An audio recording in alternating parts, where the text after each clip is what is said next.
E aí, galerinha, no primeiro ano, o professor Deus me volta para a gente ver a aula 49, 50, 51, 52, 53, 54. Professor, esse tanto de aula aqui junto, não tem nada não, galera. Isso aqui é um assunto só. Complexo açucareiro, complexo açucareiro, complexo açucareiro, complexo açucareiro, né? Aí as capitais hereditárias e o governo geral. É um assunto relativamente pequeno, bom? Então não precisa perder tempo em várias aulas para trabalhar isso aqui. Vamos trabalhar isso aqui logo, que a gente também tem que começar o outro livro, né? Já está na hora de começar o outro livro, então a gente vai fazer isso numa aula só e na live a gente faz uma revisão, beleza? Então bora lá. Brasil Colônia vai de 1500 a 1822, para o momento da independência do Brasil. A economia canavieira, o complexo açucareiro, mas a gente vai trabalhar aqui falando de sociedade e falando da divisão administrativa do Brasil. Características gerais do período colonial. Colônia de exploração, né? Ou seja, a metrópole veio aqui para explorar, para retirar as riquezas e mandar para lá mesmo, para a metrópole, no nosso caso, Portugal. Tá? Monocultura, um produto só de exportação, que era a cana-de-açúcar. Agroexportação, né? Ou seja, agricultura para exportação.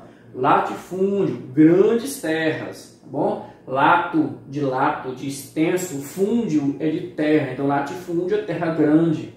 E escravismo, o sistema em vigor no Brasil, né? Pacto colonial, que era a regra de que a colônia deveria mandar todos os seus produtos diretamente para a sua metrópole, não podia vender para outro país. Tá? No caso, a metrópole do Brasil era quem? Portugal. Então a gente tinha que mandar para Portugal, e Portugal é que revendia para os outros países. Tá, ok? Isso aqui, todas essas características caracterizam o sistema de plantation.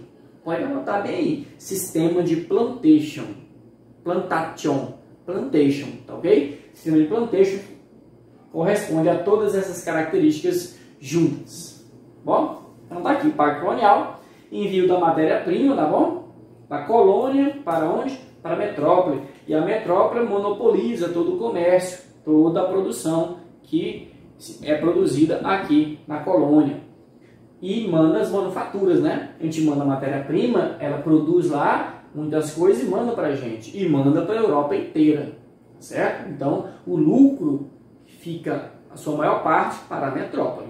Bom, a gente manda de graça as coisas para lá? Não, é vendido. Bom, a galera está trabalhando aqui para mandar para lá.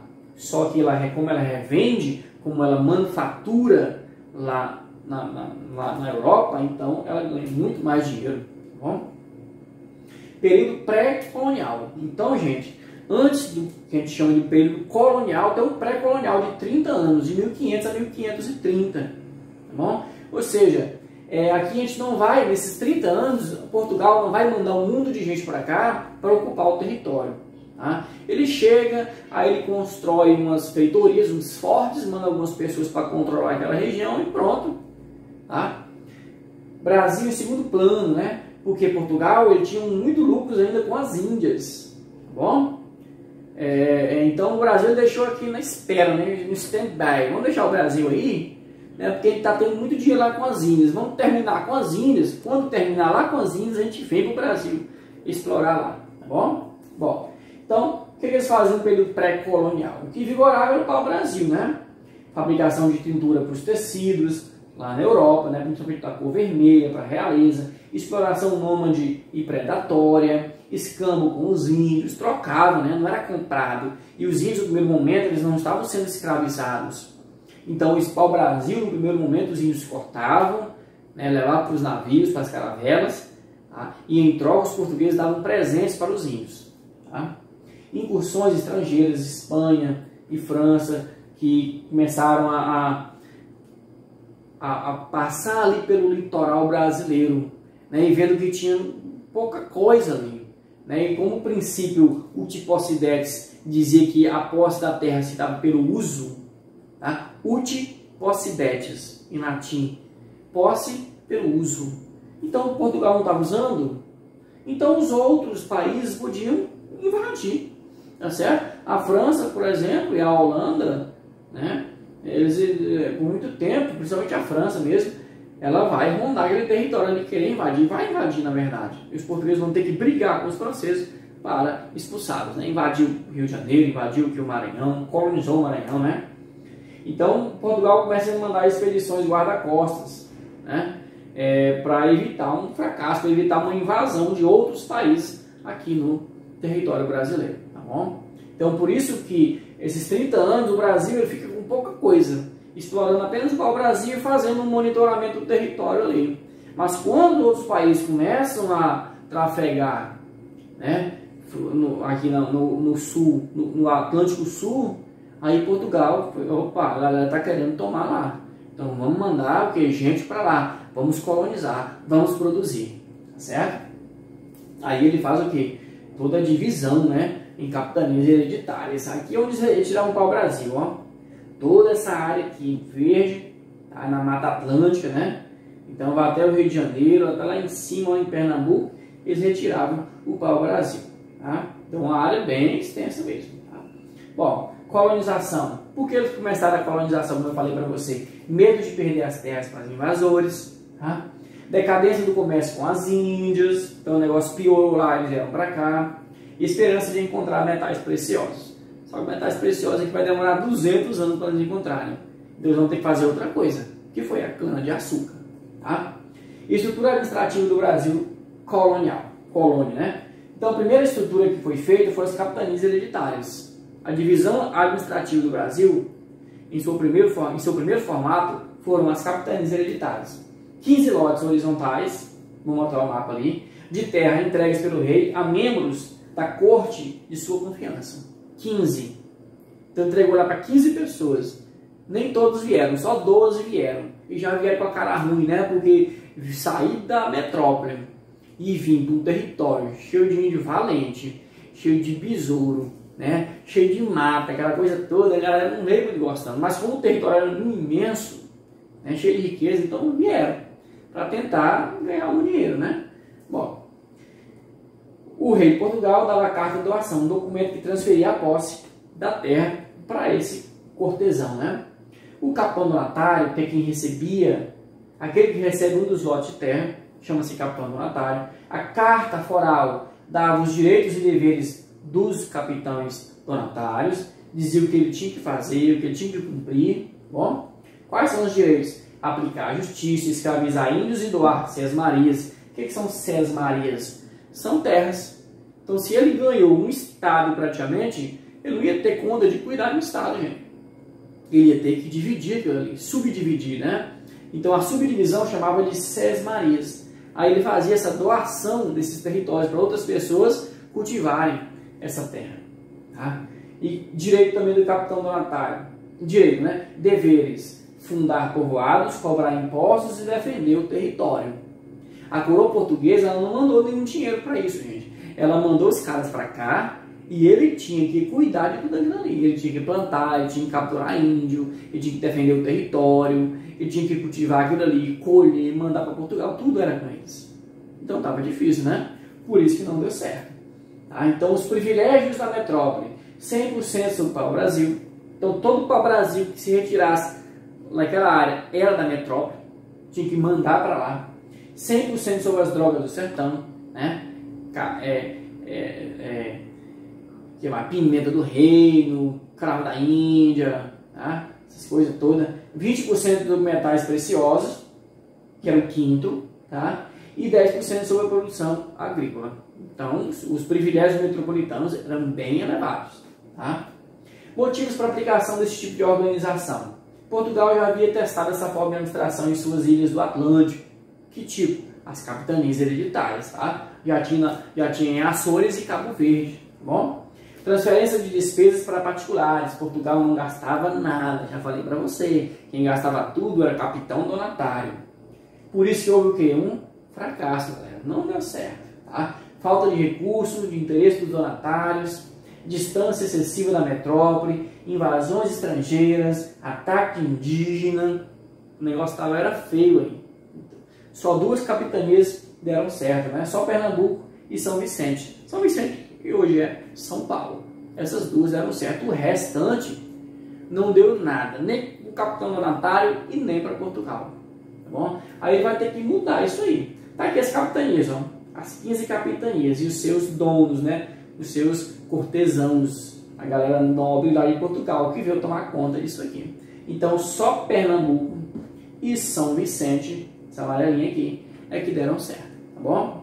Aí o governo vai ter que mudar, e vai criar o governo geral, tá? Para ver se dá lucro essas capitanias. Ele não acaba com a capitania não, tá bom? Continua a capitania. Mas agora vai ter um cara que vai morar numa daquelas capitanias e vai cuidar, vai gerenciar de tudo ao mesmo tempo. Vai continuar o capitão donatário? Vai continuar. Só que os poderes do capitão donatário vão diminuir um pouquinho, tá? Porque vai ter agora um governador geral. Correção dos erros da capitania. Centralização administrativa. O poder vai ficar centralizado em quem? No capitão donatário. Cargos auxiliares. Vai ter o ouvidor-mor, que vai cuidar da justiça. O provedor-mor, que vai cuidar do tesouro, da cobrança de impostos. O capitão-mor vai cuidar da defesa. Bom, primeiro, governador geral, Tomé de Souza, vai ficar de 49 até 53. Vai morar em Salvador. Vai criar a primeira capital do Brasil, que vai ser Salvador. Bom, vai fazer a doação de Marias, criação de engenhos para moer a cana-de-açúcar, criação do primeiro bispado do Brasil, vinda de jesuítas. Isso aqui é importante, né? Os jesuítas vieram para cá para capturar almas para a Igreja Católica que estava perdendo fiéis lá para a Reforma Protestante, né? Por Lutero, por Calvino, por Henrique VIII. Então ele teve que vir para o Brasil para catequizar os índios, transformar os índios em católicos. Tá bom? Duarte da Costa já é o segundo governador-geral. Teve atrito entre os colonos e jesuítas, bispos e governador, atrito com os índios, invasão de franceses ao Rio de Janeiro. Então, esse aqui, coitado, só levou ferro, né? O Duarte da Costa só teve problema com ele. Aí depois vem o outro governador-geral, Mendes Sá. Vai ficar de 58 até 72. Vai fazer o restabelecimento da paz interna e a expulsão dos franceses do Rio de Janeiro. Então, esse aí vai conseguir organizar as coisas. Tá? Vai voltar ao calmaria antiga. Bom, aí vão criar as câmaras municipais. Nas vilas, né, que criaram ali, pelo capitão donatário e também pelo governador geral, para que servia, né? Era um poder local. Porque o poder central era muito longe, né? Tinha um governador geral em Salvador e depois dele era um rei lá em Portugal. Aí não dava certo. Então eles criaram, porque era muito distante, né? Já pensou o governador geral ir lá em Manaus, para cuidar lá em Manaus? Não dava jeito, então tinha que ter alguém para cuidar lá.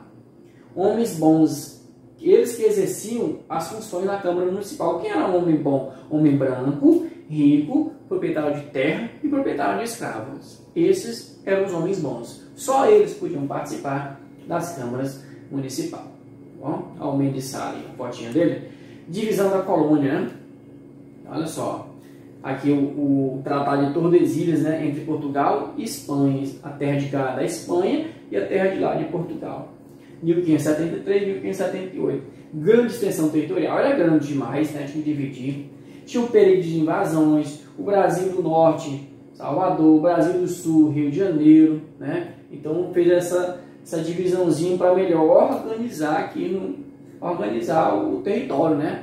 Para controlar melhor, impedir novas invasões, tá? Gerenciar melhor a riqueza, tá? Melhorar o pacto colonial. Então, todos esses são objetivos. Bom? Então, 1621, 1675, criaram o Estado do Brasil, a capital Salvador, e também criaram o Estado do Maranhão, bem aqui em cima, separado de tudo, né? Os outros eram capitanias, aí criam o Estado do Grão-Pará e Maranhão, os únicos que eram estados no Brasil, os outros eram capitanias, né?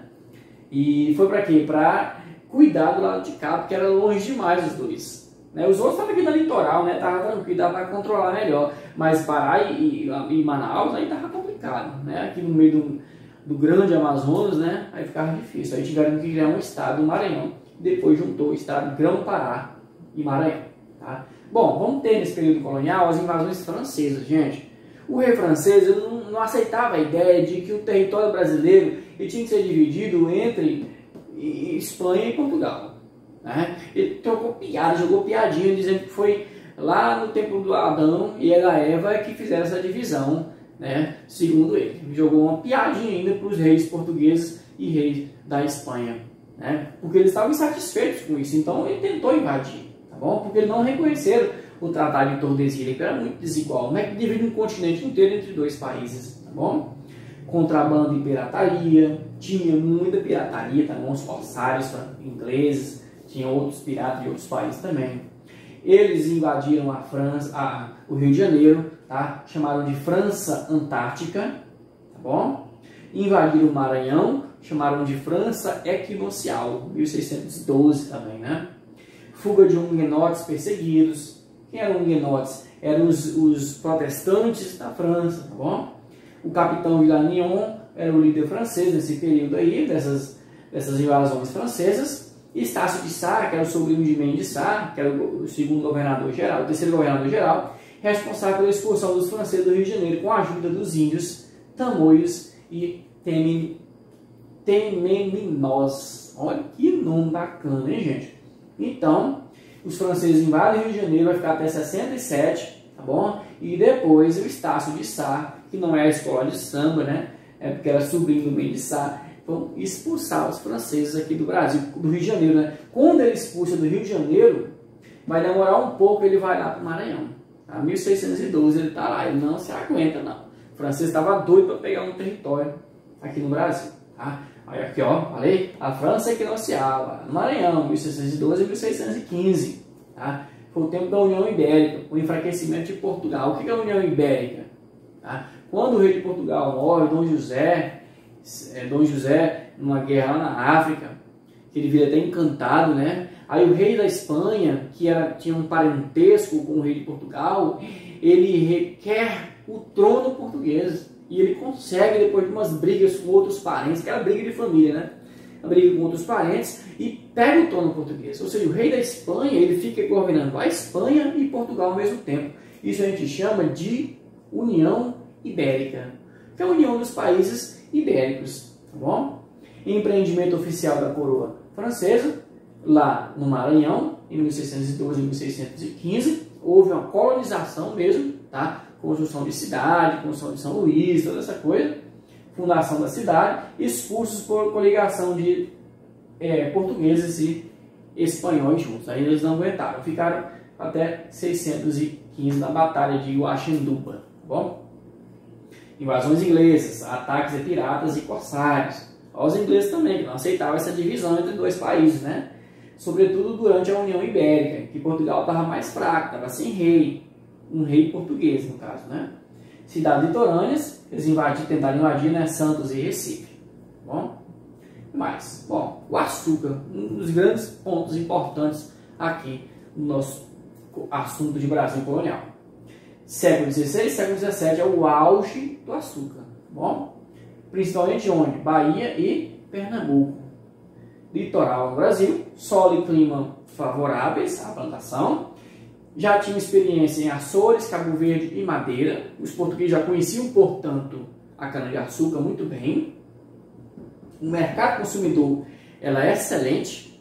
Os europeus adoravam o açúcar e era muito caro por lá. Por volta, em moeda de hoje, por volta de R$250 um quilo de açúcar, então é muito caro. Alto valor na Europa, participação do capital holandês, tá? A Holanda emprestou dinheiro para os fazendeiros brasileiros para montar engenho, para montar estrutura.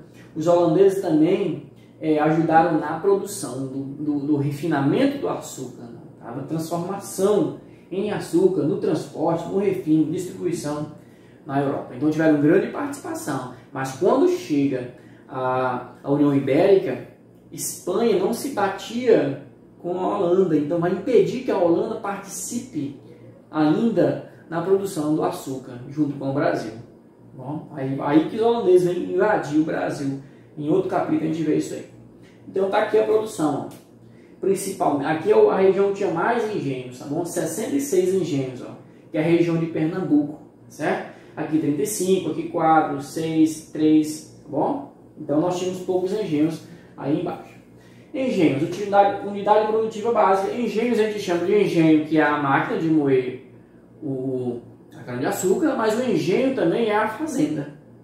Muitas fazendas foram apelidadas de engenho, por isso que a gente dá o nome de senhor de engenho, que é o senhor daquela fazenda, que tinha um engenho dentro, tá certo? Mas não era só um engenho, tinha uma igreja, tinha uma escola, tinha casa grande, tinha senzala, tinha um boteco, ó. Casa grande, residência do senhor de engenho, família. Senzala, ambiente insalubre destinado aos escravos, onde eles ficavam presos durante a noite. Bom, a Casa Grande e a senzala, bem diferente, né? Vamos embora lá. Sociedade açucareira era dividida em poucas classes, né? Senhores de terra, senhor de engenho e de escravos, tá? Os escravos lá no último, né? Os escravos lá embaixo, só isso, essas duas classes. Senhor de engenho, as suas famílias, tá bom?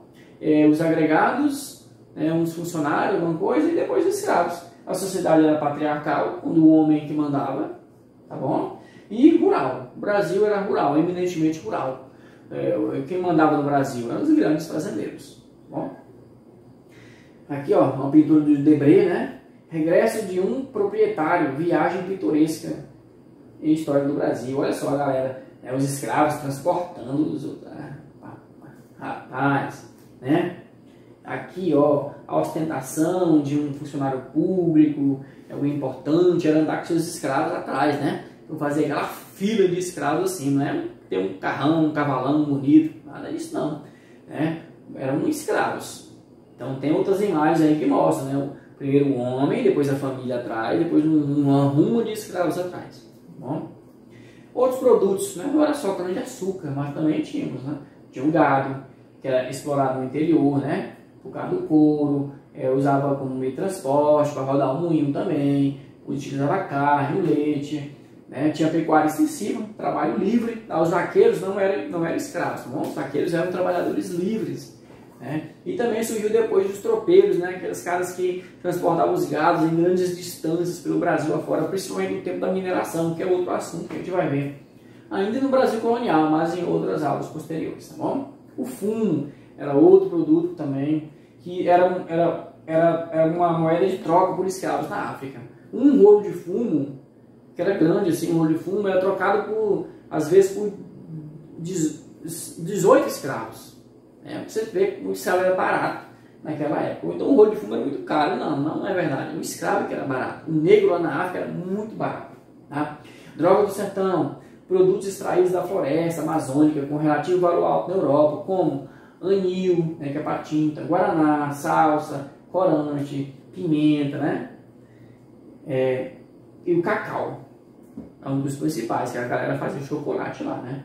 E a agricultura de subsistência também existia. Aquela agricultura para sobreviver mesmo, né, para comer. Até mesmo os escravos plantavam algumas coisas lá no meio, bem distante, né, no meio do canavial, e depois eles iam lá e colhiam só para eles, sem o senhor saber, né? Economia colonial no século XVII está aqui, né?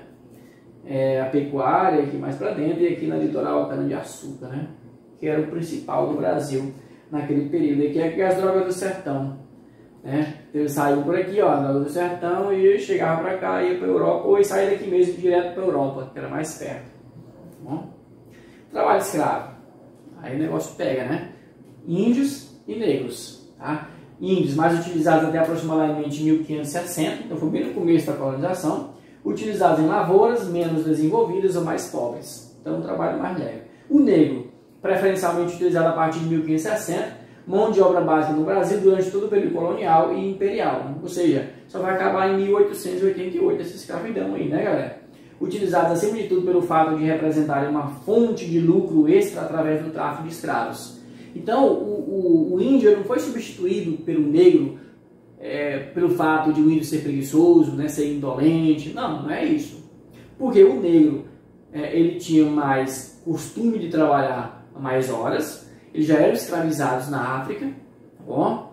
E um outro ponto importante é que o tráfico de escravos ele dava muito lucro, né? O ato de ir lá na África, atravessar o Oceano Atlântico, encher o navio, a caravela de negros africanos, 200, 250, 300 africanos, e trazer para o Brasil, mesmo morrendo a metade, e vender no Brasil, era extremamente lucrativo, tá? Então era melhor ir lá, atravessar o oceano, comprar o escravo baratinho, trazer para cá, do que capturar o índio na floresta, que era muito difícil. Bom? Escravos, os pés e as mãos dos senhores, né? Faziam tudo. Aqui dois viajantes, Piximartios, negociantes contando índios, né? Contando mesmo aqui os escravos, ó, rodando o moinho, aqui carregando a cana-de-açúcar para levar para o moinho. Então é realmente difícil, né? A caravela, onde transportava aqui essa parte de cima as crianças, depois aqui as mulheres e aqui os sentinelas armados para comandar, né? E aqui os moleques e machos adultos. Aqui a sentinela nesses 3 quadrinhos, né? Ficava só de olho nos negros. E aqui os adultos aqui embaixo, né? Uma posição extremamente desconfortável, né? De pé para cima, deitado com as costas no chão. Era horrível, né? Uma viagem de 30, 40, 50, dependia do vento, né? Então realmente morria muita gente. Aqueles que se revoltavam eram jogados no mar para morrer mesmo. O cara não tinha dó, não. Esse sentinela aqui queria nem saber. Jogava fora, porque aquele revoltado poderia causar um motim entre os outros. Então eles jogavam logo, pegavam e jogavam lá no mar. Morria lá no oceano. Tá? Então o tráfico de escravos, ó, das principais regiões aqui da África que vinha para cá. Ó, Cabo Verde, São Jorge da Mina, tinha um castelo lá, um grande castelo chamado Castelo da Mina, onde eram guardados os negros, né, para virem para cá. Aqui o Sudão, os Bantus, Luanda, Benguela, Moçambique, Mombasa, tá? E aqui as regiões para onde vieram, né? Rio de Janeiro é uma das que mais vieram. E aqui também para a região de Pernambuco, onde é que tinha mais plantação de cana-de-açúcar. Bom, aqui as desembarque de escravos negros vindo da África, né? Africanos sendo aminados por passivos, né? Por compradores, possíveis compradores. A galera estava examinando, né? A galera estava olhando, igual esse aqui é uma feira, né? Os escravos ficavam expostos assim, e a galera ficava olhando ver se tinha algum problema, se tinha um osso quebrado, um dente faltando, alguma coisa, tá?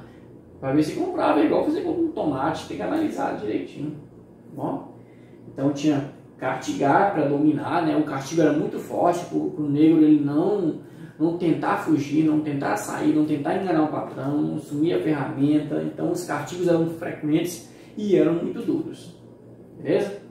Bom, nós vamos ter aqui a União Ibérica, as invasões dos holandeses, né? Como eu falei, os holandeses eram parceiros do Brasil nesse período de cana-de-açúcar. Só que quando começa a União Ibérica, a Espanha, que era inimiga da Holanda, ela não permite mais que os holandeses eles continuem como parceiros do Brasil.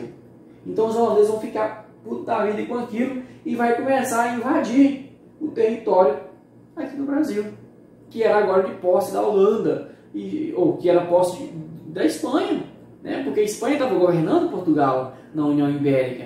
Então para os holandeses isso aqui era dos espanhóis, então não vai invadir, já que eles eram inimigos, né? Não se batiam não. Olha, do Henrique, seu tio, aqui é a questão da sucessão do trono, tá bom? O rei da Espanha ele era parente, então ele vai requisitar o trono e vai entrar no trono português, tá bom?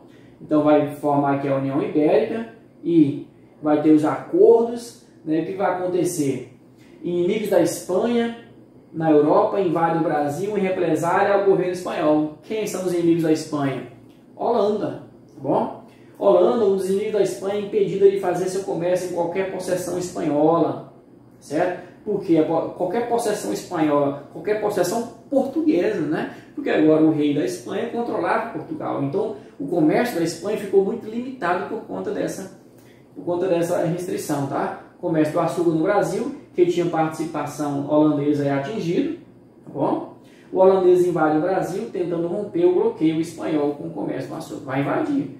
Vai ficar em Pernambuco aqui por vários tempos, tá bom? Aqui primeiro, ó, invasões holandesas de 24 até 54. Vai fazer uma na Bahia primeiro, vai durar só um ano. Mas em Pernambuco vai ficar de 30 até 54. Maior centro mundial de produção açucareira. Eles já conheciam. Já sabiam que Pernambuco tinha a maior quantidade de engenhos no Brasil, então eles invadiram Pernambuco. Tá certo? Aí, quem vai governar Pernambuco em nome da Holanda? Maurício de Nassau. Tá? Governante holandês responsável pelo controle de Pernambuco estabeleceu um clima amistoso com os brasileiros. Se deu bem ali na região, porque eles ajudaram muito. Tá? Modernizaram, urbanizaram as cidades, embelezamento das cidades com a vinda de artistas holandeses, financiamento para donos de engenho, liberdade de culto para todas as religiões, demitido em 44 pela Companhia das Índias Ocidentais. Bom, então fez muita coisa aqui. E a insurreição pernambucana vai ser um momento de expulsão dos holandeses no Brasil. em 54. Vai começar em 45 e vai terminar em 54. Tá? Movimento luso-brasileiro, tá? De Portugal e brasileiro, que expulsou os holandeses do Brasil. Consequência, né? Início da crise do ciclo do açúcar no Brasil. Pois os holandeses, ao sair do Brasil, o que eles vão fazer? Instalar-se nas Antilhas, na América Central, produzindo lá o quê? Um açúcar mais barato e de melhor qualidade que o nosso. Olha só, os holandeses espertíssimos, né? Foram expulsos do Brasil, foi para as Antilhas ali pertinho, mais assim, perto de Cuba, né? Aquela região, aquelas ilhas ali, produzindo um monte de açúcar mais barato e melhor do que o do Brasil. Então a galera estava preferindo o açúcar holandês do que o açúcar brasileiro. Aí a nossa produção começa a decair, né? O nosso lucro com açúcar começa a decair por conta dessa concorrência holandesa. Beleza, gente? Então a gente finaliza aqui esse período do açúcar. Quando começa a decair o açúcar, os portugueses começam a procurar outro produto, tá? Aí destaca os bandeirantes, que eram os paulistas, né? Os caras que eram contratados para encontrar outras coisas. Eles capturavam índios, eles faziam as bandeiras de prospecção, que é para procurar ouro, e faziam sertanismo de contrato. E é justamente isso que vai acontecer. Vão encontrar ouro em 1695 em Minas Gerais. E aí começa o momento do ouro no Brasil, que vai durar mais 100 anos. Beleza? Aí isso aí é assunto da próxima aula. Um abraço. Até a próxima aula, galera. Valeu!